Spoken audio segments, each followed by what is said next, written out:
Eto na nga, pang! So, day 17, project endorsement. Mag-exercise tayo hanggang sa may kumuha sa ating endorser. So, ngayong araw, ganun pa rin. Magla-live tayo. Third day ng pagla-live ko sa TikTok. So, yun naman yung pinaka-reason kung bakit tayo nag-exercise din. Dahil gusto nga natin makakuha ng mga endorser. So, sa TikTok, dumadami na yung mga followers natin.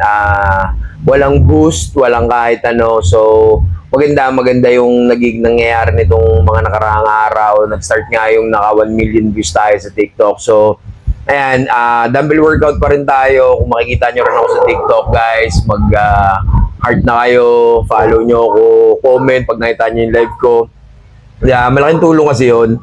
So, ang program natin ngayon, dumbbell workout, ganun pa din, shoulders, tapos mga braso, biceps, triceps, yun ang mga magiging program natin. Siguro mga 1 oras na buhat ulit kasi syempre may pasok pa nga rin tayo mamaya. Medyo mahirap lang talaga kapag weekdays dahil yung pagod galing ng trabaho tapos pagka-uwi nakakapanlata. So medyo mahirap pero dire-diretso lang. Yun nga, syempre consistency is the key. Sabi nga ng mga nakikita ko, yung mga napapanood ko. So ngayon, day 17 natin, dire-diretso lang tayo hanggang day 5,000. Alam ko wala naman kayong pakialam pero samahan nyo na lang rin ako. Let's go.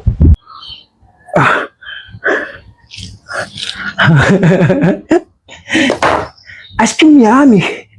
Ice cream good. Yan yung mga nakikita ko dito sa TikTok eh. Pag binibigyan sila ng ice cream, sumasayaw sila. Isa pang ice cream. Ayan o.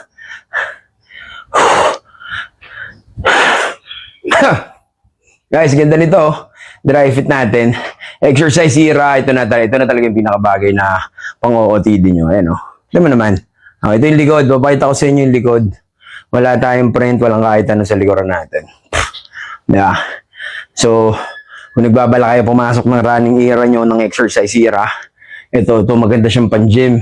Pwede rin pa normal, lalo yung white. Ang ganda ng white. Talagang puting-puti lang. Tapos yun nga, 3 stripes dito na black. Tapos yung shorts niya black din. Tapos meron lang din siyang 3 stripes. Check niyo yung Yellow Basket. Sobrang mura lang nito. Less than 200. Diba? Dalawa na. So hindi ka na problema bumili ng damit lang o ng shorts lang na magkahiwalay. Magkano rin? 100 plus. Outfit check! Guys, ito na yung color red natin. Dumating na.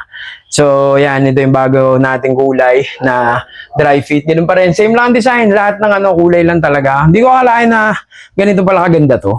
Ayan o.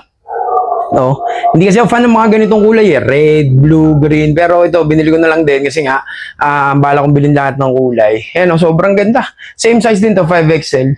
And for reference, 106 kilos ako nung nakaraan. Ewan ko lang ngayon kasi ilang araw tayo nagbubuhat. Pero kung gusto nyo rin ng mga ganitong klaseng dry fit, ayan, buy one, take one.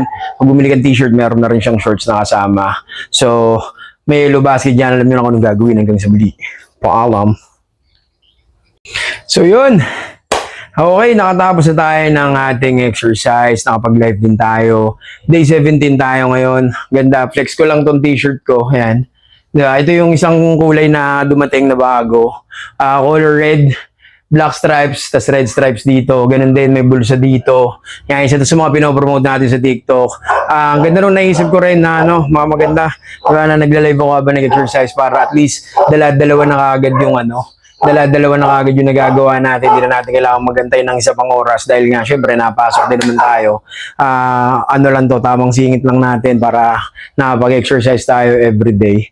So, yun, pakunti-kunti nagkakaroon na tayo ng followers. Pag dumami pa yung followers natin, sure ball, magkakaroon tayo ng endorser niyan.